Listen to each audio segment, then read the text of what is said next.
अस्सलामुअलैकुम, my name is Roshni Rauf and welcome to my channel. आज की इस वीडियो में एक्सरसाइज नंबर 7.3 स्टार्ट कर रहे हैं। कोशिश करूंगी कि इसी वीडियो में जितने भी क्वेश्चंस हैं वो मैं क्लियर कर दूं और ये लास्ट वीडियो है जो मुझसे रिक्वेस्ट की गई थी, सो मैं 7.3 अपलोड करने जा रही हूँ। इसी के साथ मेरी कमिटमेंट जो सी थी वो कम्प्लीट हो गई है और वो स्टूडेंट जिसके कहने पर मैं ये वीडियोज़ अपलोड कर रही हूँ उनका मुझे मैसेज भी आया था और वो कम्प्लीटली सेटिस्फाई हैं। कोशिश करूँगी कि यहाँ कहीं पर उसका जो स्क्रीनशॉट है वो मैं लाजमी तौर पर आपके साथ शेयर कर दूं। अगर आप चाहते हैं कि 7.4 मैं अपलोड करूं तो वो मैं तब तक अपलोड नहीं करूंगी जब तक कोई ना कोई स्टूडेंट उसकी मुझसे रिक्वेस्ट नहीं करता, क्योंकि बहुत सी दूसरी वीडियोस भी हैं जो रिक्वेस्टेड वीडियोस में शामिल हैं। सो इस वजह से मेरी प्रायोरिटी ये होगी कि जिन वीडियोज़ की मैंने फ़ीस ली हुई है पहले वही अपलोड करूँ। 7.3 तक मैंने फ़ीस ली हुई थी, सो इस वजह से मैंने आज की आज जो सी हैं वो तीनों एक्सरसाइजेज की रिकॉर्डिंग करके अपलोड कर दी हैं। अब हम चलते हैं अपने क्वेश्चन की तरफ। How many arrangements of the letters of the following words taken all together can be made. जैसा कि आप जानते हैं प्रीवियस क्वेश्चन में मैं आपको बता चुकी थी कि हम जो प्रीवियस क्वेश्चन कर रहे हैं वो नॉन रिपीटेड टर्म्स के लिए कर रहे थे। नॉन रिपीटेड का मतलब ये है कि हम ऐसे वर्ड्स पकड़ रहे थे, ऐसी चीज़ें देख रहे थे जिसके अंदर कोई भी अल्फ़ाबेट, कोई भी लेटर एक दफ़ा से ज़्यादा अपीयर नहीं हुआ था। और तब मैंने आपको बता दिया था कि परम्यूटेशन जो है वो रिपीटेड लेटर्स के लिए चेंज होती है, नॉन रिपीटेड लेटर्स के लिए चेंज होती है। सो आज का काम हमारा नॉन रिपीटेड का है, ऑलमोस्ट सेम। आपने कंफ्यूज नहीं होना, कोई परेशानी वाली बात नहीं है। अच्छे से समझेंगे तो बहुत आसानी से समझ में आ जाएगा। सबसे पहले तो हम ये देख लेते हैं कि जो वर्ड हमें दिया गया है उसमें रिपीट क्या हो रहा है। ए जो है वो इसमें 2 दफ़ा रिपीट हो रहा है। आपके पास ये क्वेश्चन है, सबसे पहले आप देख लो कि आपके पास टोटल नंबर ऑफ लेटर्स कितने हैं। So total number of letters जो हैं वो हमारे पास हैं, टोटल नंबर ऑफ लेटर्स 1 2 3 4 5 6 7 8 हैं। सो यहाँ पर हम क्या लिख लेते हैं, हम यहाँ पर लिख लेते हैं 8। ठीक हो गया। अब नेक्स्ट हमें क्या करना है, सबसे पहले ये देख लेना है कि कौन सा अल्फ़ाबेट कितनी दफ़ा रिपीट हो रहा है। अगर पी की बात की जाए तो इस पी सिर्फ और सिर्फ एक दफ़ा आ रहा है, तो हम यहाँ पर लिख लेते हैं पी अपीयर्स। ठीक है, पी अपीयर्स कितनी दफ़ा ये अपीयर हो रहा है, इसको हम N1 का नाम दे देते हैं। टोटल नंबर ऑफ लेटर्स को हम कह देते हैं N, और जो हमारा एक अल्फ़ाबेट कितनी दफ़ा रिपीट हो रहा है उसका N1 नाम रख देते हैं। सो N1 जो है यहाँ पर वो क्या है, 1। उसके बाद ए देख लेते हैं, ए 2 दफ़ा रिपीट हो रहा है, सो मैं यहाँ पर लिख देती हूँ ए रिपीट्स, क्योंकि ए 2 दफ़ा आ रहा है, रिपीट हो रहा है, सो मैंने इधर रिपीट्स लिख दिया है। सो दूसरी अरेंजमेंट हमारी जो होगी वो ए की होगी और ए 2 दफ़ा रिपीट हुआ है। उसके बाद बारी आ जाती है के की अगर बात की जाए तो के अपीयर हुआ है सिर्फ और सिर्फ एक दफ़ा, और इसको मैं N3 का नाम दे देती हूँ और यहाँ पर 1 लिख देती हूँ। उसके बाद आ जाता है आई के बाद S, फिर आएगा T और फिर आएगा N। इस तरह मैंने सारे एक साथ लिख लिए हैं ताकि थोड़ा टाइम हमारा बच जाए। और यहाँ पर appears appears appears appears, N3 के बाद आ जाएगा N4, फिर N5, फिर N6, फिर N7, और नीचे आ गया हमारे पास 1 1 1 एंड 1। होपफुली यहाँ तक आपको बहुत अच्छे से समझ आ गया होगा कि हमने किया क्या। हमने कुछ नहीं किया, सिर्फ टोटल नंबर ऑफ लेटर्स निकालने हैं और इस पूरे के पूरे वर्ड के अंदर कौन सा लेटर कितनी दफ़ा रिपीट हुआ है या अपीयर हुआ है ये हमने लिख लिया। अगर मैं आपको थोड़ा सा पीछे लेके जाऊँ, प्रीवियस वीडियो में मैंने आपको लास्ट पर बताया था कि अगर आपके पास N और R की वैल्यू सेम हो जाए, मतलब कि अगर आपको NPN निकालना है तो इसका मतलब है कि आपको N का फिक्टोरियल निकालना है। ऐसा ही है, ये मैंने आपको प्रीवियस वीडियो में ही क्लियर कर दिया था। सो यहाँ पर अगर देखा जाए तो हमें कुछ भी नहीं करना, सिंपली अपने यही वाले फॉर्मूले को उठा लेना है, इसी को यूज़ करना है N फैक्टोरियल को। सो मैं यहाँ पर लिख लेती हूँ टोटल नंबर ऑफ अरेंजमेंट्स, क्योंकि हमें यही निकालने के लिए बोला गया है, total number of arrangements. Total number of arrangements जब मैं यहाँ पर लिखूंगी तो सबसे पहले मैं लिख लेती हूँ N का फिक्टोरियल। N फिक्टोरियल लिखने की रीज़न ये है कि 8 नंबर ऑफ लेटर्स हैं मेरे पास और उन्होंने कोई भी रिस्ट्रिक्शन नहीं दी कि आपने इतने लेटर्स यूज़ करने हैं या इतने लेटर्स। इसका मतलब है मेरे पास N की और R की वैल्यू सेम है। जब N और R की वैल्यू सेम हो जाती है तो फॉर्मूला बन जाता है N फिक्टोरियल। सो मैंने यहाँ पर सिंपली लिख लिया N का फिक्टोरियल। ओवर में मेरे पास आ जाएगी वो तमाम तर अरेंजमेंट्स, क्योंकि हमारे पास पहले जो ये होता था कि हमारा हर एक लेटर एक ही दफ़ा अपीयर होता था, उसमें कोई चेंजिंग नहीं थी। सो इस वजह से हम अगर डायरेक्टली N फैक्टोरियल भी कर रहे थे कोई इशू नहीं था। अब यहाँ पर एक लेटर बीच में से ऐसा हमारे पास आ गया जो एक के बजाय 2 दफ़ा रिपीट हो रहा है। सो इसकी जो अपीयरेंस है उसको हम नीचे शो कर देंगे यहाँ पर। किस तरह से N1 का फैक्टोरियल, ठीक है, फर्स्ट जो सी हमारी अरेंजमेंट है, फिर वो मल्टीप्लाई होगी n2 के फैक्टोरियल के साथ, multiply by n3 factorial, n4 factorial, n5 factorial, n6 factorial and n7 factorial. Clear हो गया। n की जगह पर हम सिंपली 8 पुट कर देंगे क्योंकि हमारे टोटल नंबर ऑफ लेटर्स 8 थे। n1 हमारे पास 1 था तो 1 का फैक्टोरियल लिखा जाएगा। n2 हमारे पास 2 था सो 2 का फैक्टोरियल। n3 1 था, 1 का फैक्टोरियल। n4 भी 1 है, 1 का फैक्टोरियल। n5 भी 1 है, 1 का फैक्टोरियल। n6 भी 1 है, 1 का फैक्टोरियल एंड n7 भी 1 है सो 1 का फैक्टोरियल। अब आप सब ये बात अच्छी तरह से जानते हैं कि 2 का फैक्टोरियल का आंसर 2 1 ज़ा 2 आएगा, बाकी 1 1 1 जितने भी हैं वो सब जो हैं वो 1 का फैक्टोरियल 1 1 ज़ा 1 ही आंसर लेकर आएंगे। सो हमारे पास बच क्या जाएगा, 8 का फैक्टोरियल ओवर 2 फैक्टोरियल। अब 8 को हम एक्सपेंड करेंगे वहाँ तक जहाँ तक 2 आ जाए ताकि ऊपर और नीचे हम कटिंग करवा सकें। 8 multiply by 7 multiply by 6 multiply by 5 4 3 and 2। अब नीचे भी क्या आ जाएगा हमारे पास 2 फैक्टोरियल। 2 फैक्टोरियल 2 फैक्टोरियल के साथ कैंसिल हो जाएगा।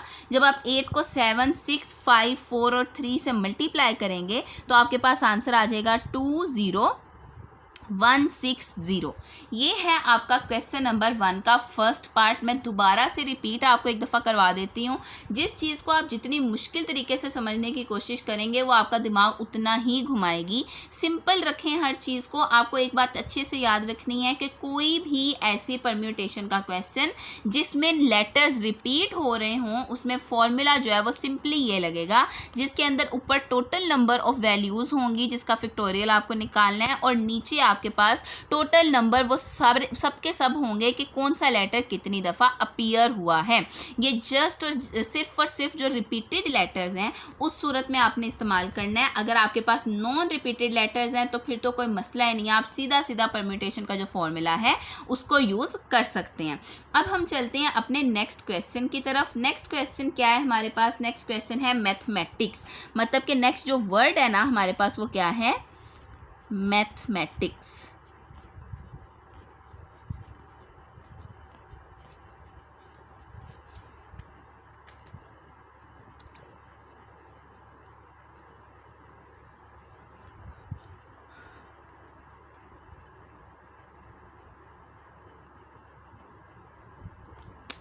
अब मैथमेटिक्स की अगर बात की जाए तो इसमें टोटल नंबर ऑफ लेटर्स देख लेते हैं। 1 2 3 4 5 6 7 8 9 10 11। सो यहाँ पर मैं लिख लेती हूँ टोटल नंबर ऑफ लेटर्स। तो अब टोटल नंबर ऑफ लेटर्स हैं इसके अंदर हमारे पास 11। अब 1 बाय 1 हम अपने वर्ड्स देख लेते हैं कि कौन सा वर्ड कितनी दफ़ा रिपीट हुआ है। सबसे पहले हम M लिख लेते हैं, ठीक है। उसके बाद A लिख लेते हैं, उसके बाद है THE। M मैं ऑलरेडी लिख चुकी हूँ, A भी ऑलरेडी लिख चुकी हूँ, T भी ऑलरेडी लिख चुकी हूँ। I मैंने नहीं लिखा, I लिख लेते हैं, C लिख लेते हैं और S लिख लेते हैं, ठीक है। M जो है वो रिपीट हो रहा है सो मैं यहाँ पर लिखती हूँ M रिपीट्स। और ये पहली चीज़ है, पहला लेटर है सो इसको हम N1 से रिप्रेजेंट करते हैं। M 2 दफ़ा रिपीट हो रहा है, मैं यहाँ पर 2 लिखूँगी। उसके बाद A भी जो है वो 2 दफ़ा रिपीट हो रहा है, ये दूसरा लेटर है सो मैं यहाँ पर N2 लिख रही हूँ। और रिपीट ये 2 दफ़ा हो रहा है सो जैसे भी मैंने 2 लिखा। T भी हमारे पास जो है वो 2 दफ़ा रिपीट हो रहा है सो रिपीट्स। N3 की जगह पे मैं क्या लिखूँगी, 2 लिखूँगी। उसके बाद आ गया H जो है वो सिर्फ एक दफ़ा अपीयर हुआ है सो मैं यहाँ पर लिखूँगी H अपीयर्स। N4 जो है वो मेरे पास आ गया 1। उसके बाद बारी आ गई E की, E भी सिर्फ एक दफ़ा अपीयर हुआ है सो N5 की जगह मैं लिखूँगी 1। उसके बाद बारी है I की, I भी सिर्फ और सिर्फ एक दफ़ा रिपीट हुआ है, N6 भी आ गया 1। C भी एक दफ़ा अपीयर हुआ है सो N7 1 एंड S भी एक ही दफ़ा अपीयर हुआ है सो N8 जो है वो मेरे पास है 1। सिंपल उसी तरह से फॉर्मूला लगाएंगे टोटल नंबर ऑफ अरेंजमेंट्स का, जैसे मैंने आपको प्रीवियस क्वेश्चन में लगवाया था। ऊपर क्या आएगा, n का फैक्टोरियल। n फैक्टोरियल का मतलब होता है टोटल नंबर ऑफ लेटर्स। और ओवर में हमारे पास क्या आ जाएगा, n1 का फैक्टोरियल मल्टीप्लाई बाय n2 का फैक्टोरियल n3 का फैक्टोरियल एंड सो ऑन। और आप देख सकते हैं कि मैंने फॉर्मूले के अंदर जो इसकी वैल्यूज़ थी वो पुट कर दी हैं, जहाँ पर भी n1 n2 n3 की जितनी वैल्यूज़ थी वो सब वैल्यूज़ मैं यहाँ पर पुट कर चुकी हूँ। आपने एक बात का बहुत अच्छे से ख्याल रखना है कि आपको देखना है 2 का फैक्टोरियल, ठीक है। ये आपके पास यहाँ पर 3 दफ़ा 2 का फैक्टोरियल मौजूद है। आप अपने ये जो से आगे 1 का फैक्टोरियल मौजूद है इसके साथ इसको बंद भी कर सकते हैं। बंद करने का तरीका आपको अच्छी तरह से पता है। बाय द वे इतने ज़्यादा आपने कन्फ्यूज़ नहीं होना। सबसे पहले तो मैं आपको एक काम बता देती हूँ कि आपने 11 को एक्सपेंड कहाँ तक करना है, जहाँ तक 2 फैक्टोरियल नहीं आ जाता। अब इसकी रीज़न क्या है, इसकी रीज़न मैं बार बार आप लोगों को बता चुकी हूँ। इसकी रीज़न ये है ताकि ऊपर और नीचे ईजीली कटिंग हो सके। सो मैं 7 6 5 4 3 एंड 2 फैक्टोरियल तक इसको एक्सपेंड करके छोड़ दूंगी। अब अगर नीचे ओवर की बात की जाए तो ओवर में हमारे पास 2 का फैक्टोरियल 3 दफ़ा है। उनमें से एक 2 का फैक्टोरियल जोन सा है वो मैं यहाँ पर रख लूँगी ताकि मैं उसकी ऊपर कटिंग करवा सकूँ। बाकी ये वाला 2 का फैक्टोरियल जो है मैं इसको कर लेती हूँ 2 1 ज़ा 2, तो यहाँ पर 2 आ जाएगा। इसको भी मैं कर देती हूँ 2 1 ज़ा 2, तो यहाँ पर भी 2 आ जाएगा, ठीक है। उसके बाद ये जो 1 1 1 के फैक्टोरियल हैं 1 1 ज़ा 1 1 1 ज़ा 1 1 1 ज़ा 1 एंड 1 1 ज़ा 1, तो ये वाली सारी चीज़ को लेकर तो आपने कन्फ्यूज़ होना ही नहीं। ये तो जस्ट 1 ही है ना, तो इसमें कोई इशू नहीं है। इन दोनों का मतलब मैंने आपको बता दिया। और ये 2 का फैक्टोरियल बचाने की रीज़न ये है कि इसकी कटिंग हमने इसके साथ करनी थी, इसलिए हमने इसको बचा के रखा है। अब बाकी सारी वैल्यूज़ को मल्टीप्लाई करके देख लेते हैं कि क्या आंसर आता है। आंसर आ गया हमारे पास 4989600। ये हो गया हमारे पास क्वेश्चन नंबर 1 का थर्ड पार्ट। कोई प्रॉब्लम हो या कोई कन्फ्यूजन आप कमेंट सेक्शन में मुझसे पूछ सकते हैं, मैं कोशिश करूंगी कि लाजमी तौर पर रिप्लाई कर दूं। अब हम चलते हैं अपने क्वेश्चन नंबर 3 की तरफ। क्वेश्चन नंबर 3 भी बेसिकली कुछ हद तक इसी तरह का क्वेश्चन है, जिसके अंदर उन्होंने हमें एक वर्ड दिया है जो कि रिपीटेड लेटर्स के साथ मौजूद है।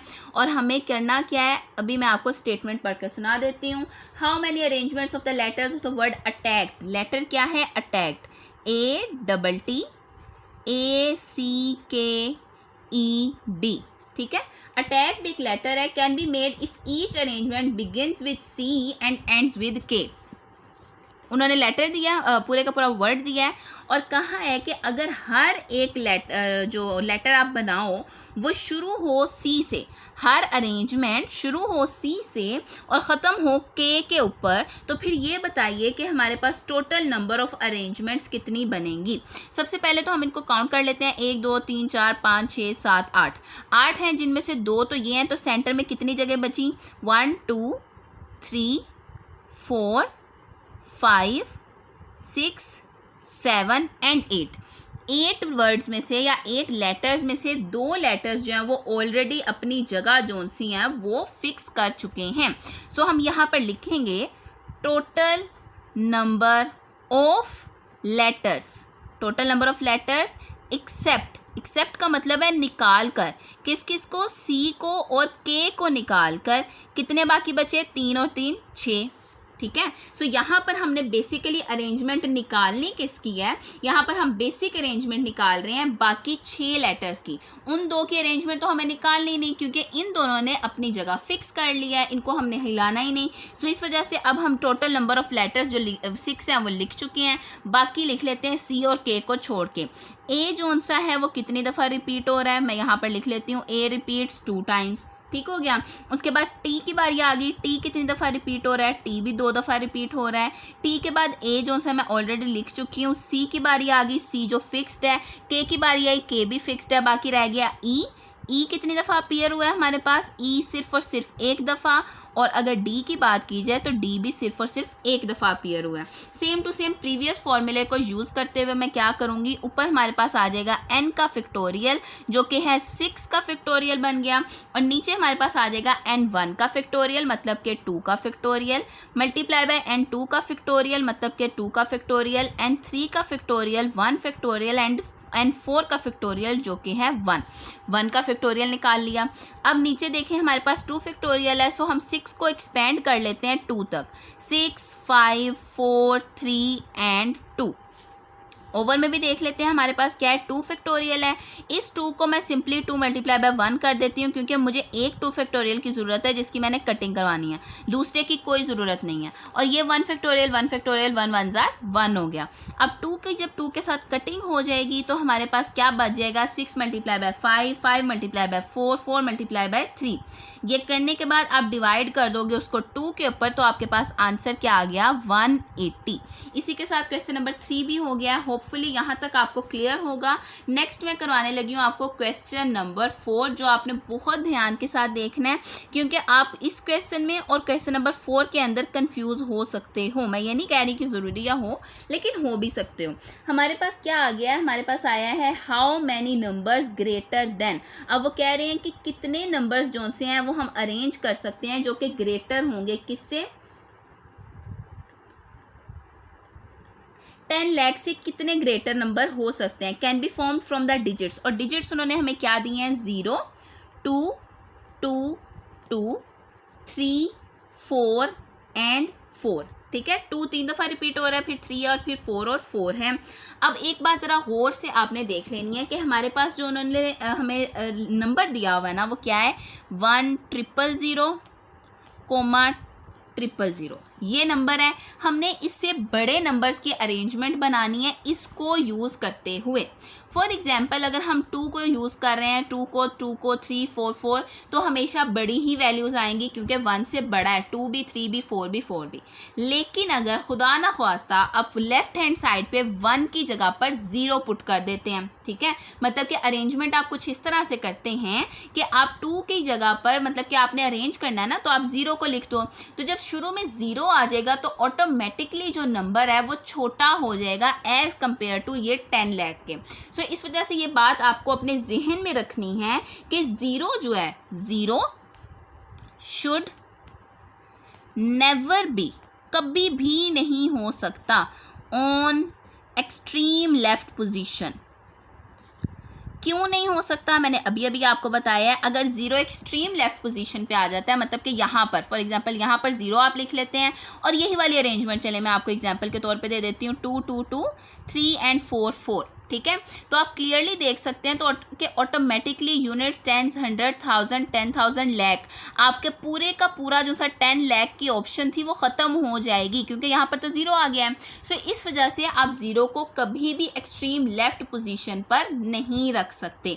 अब आपके पास 2 चीज़ें आ गई हैं। एक तो आप टोटल नंबर ऑफ अरेंजमेंट्स निकाल लो, ठीक है, एक तरीका तो यही है ना कि आप टोटल नंबर ऑफ अरेंजमेंट्स निकालो कि इन तमाम डिजिट्स को हम कितने तरीकों के साथ अरेंज कर सकते हैं, और उन टोटल नंबर ऑफ अरेंजमेंट्स में से उन अरेंजमेंट्स को माइनस कर दो जिसमें चांसेस हैं 0 के एक्सट्रीम लेफ्ट साइड पर आने के। मैं आपको करके दिखाती हूँ तो आपको अच्छे से समझ में आएगा। फॉर एग्जाम्पल मैं यहाँ पर लिखती हूँ टोटल नंबर ऑफ अरेंजमेंट्स। अब टोटल नंबर ऑफ अरेंजमेंट्स आप अच्छी तरह से जानते हैं, n का फैक्टोरियल मतलब कि 1 2 3 4 5 6 7, तो मैं यहाँ पर लिख लेती हूँ 7 का फैक्टोरियल। ओवर में हमारे पास क्या आ जाएगा कि कौन सा डिजिट कितनी दफ़ा रिपीट हुआ है। सो सबसे पहले हम देख लेते हैं 0 जो है वो एक ही दफ़ा रिपीट हुआ है, 1 का फैक्टोरियल, मल्टीप्लाई बाय 2 जो है वो 1 2 3 दफ़ा रिपीट हुआ है, यहाँ पर आ जाएगा 3 का फैक्टोरियल, मल्टीप्लाई बाय 3 एक दफ़ा रिपीट हुआ है, 1 फैक्टोरियल, एंड 4 जो है वो 2 दफ़ा रिपीट हुआ है, तो 2 फैक्टोरियल। 7 को मैं एक्सपेंड करूँगी 3 तक, क्योंकि मुझे क्या लेना है, 3 के साथ 3 फैक्टोरियल की कटिंग करवानी है। सो 4 एंड 3 फैक्टोरियल, नीचे से 1 फैक्टोरियल 1 1 जार 1 ख़त्म हो जाएगा, रह जाएगा 3 factorial and 2 factorial, 3 factorial 3 factorial से कटिंग हो जाएगी। 7 multiply by 6 multiply by 5 multiply by 4 over 2 1 jar 2। अब हम क्या करेंगे, 7 को 6 5 4 3 2 7 को 6 5 और 4 से मल्टीप्लाई कर लेंगे, तो हमारे पास आंसर क्या आ जाएगा, 2 पे डिवाइड करने के बाद 420। एक बात याद रखिएगा कि ये टोटल नंबर ऑफ अरेंजमेंट्स हैं इंक्लूडिंग 0, हमने 0 को भी इसके अंदर शामिल किया हुआ है, ये बात याद रखिएगा। अब हम निकालने लगे हैं अरेंजमेंट्स, कितनी, कौन सी वाली अरेंजमेंट, वो अरेंजमेंट्स जिसमें 0 के सबसे लेफ्ट एक्सट्रीम लेफ्ट साइड पर आने के चांसेस हैं। Arrangements when 0 be at extreme left position, ठीक है। अब आप सोच रहे होंगे कि हम कैसे निकाल सकते हैं कि ज़ीरो एक्सट्रीम लेफ्ट पोजीशन पर कैसे आएगा। जैसे हमने ये निकाला था कि सी एक्सट्रीम लेफ्ट पोजीशन पे हमने उसकी जगह फिक्स्ड कर दी थी, इसी तरह से अब यहाँ पर हम क्या करेंगे, ज़ीरो की जगह को फिक्स्ड कर देंगे। हमारे पास क्या था, 1 2 3 4 5 6 7 नंबर थे, ठीक है। तो हम क्या करते हैं, ज़ीरो को सबसे यहाँ पर फिक्स किया, उसके बाद 2 3 4 5 6 और 7, ठीक हो गया। अब ये 7 डिजिट्स का हमारा एक पूरे का पूरा वर्ड बन गया है। अब इसमें से 0 तो फिक्स्ड है, तो बाकी कितने बचे, बाकी बचे 6। So total number of elements कितने हो गए हमारे पास, 6 का फैक्टोरियल। ओवर में अब हम देख लेते हैं कि हमें क्या क्या लिखना है। ओवर में सेम टू सेम उसी तरह से हम काम करेंगे जैसे पहले किया था। हमारे पास जो सा 2 कितनी दफ़ा आ रहा है, 3 दफ़ा, तो 3 का फैक्टोरियल। उसके बाद आ गई हमारे पास 3 की बारी 1 दफ़ा आ रहा है तो 1 का फैक्टोरियल, एंड 4 की बारी तो 2 दफ़ा 4 रिपीट हो रहा है, 2 फैक्टोरियल। अब हम 6 को एक्सपेंड करेंगे जहाँ तक हमारे पास 3 आ जाता है, क्योंकि 3 फैक्टोरियल नीचे मौजूद है तो हम उसकी कटिंग इजीली करवा लेंगे, एंड 2 1s are 2 हो जाएगा। यहाँ पर 3 फैक्टोरियल से कटिंग हो गया। 6 को 5 और 4 से मल्टीप्लाई करके जब हमने 2 के ऊपर डिवाइड किया तो हमारे पास आंसर आ गया 60, ठीक है।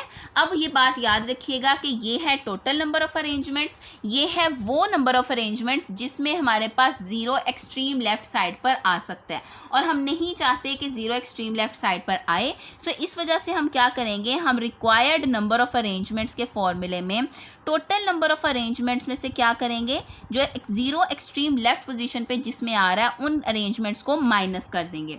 420 में से 60 जब माइनस होगा तो आंसर आ जाएगा 360। 360 ऐसी अरेंजमेंट्स हैं जिसमें हम इन डिजिट्स को इस तरह से अरेंज कर सकते हैं कि वो हमेशा 10 लाख से बड़ी आए, कभी भी 10 लाख से छोटी ना आए।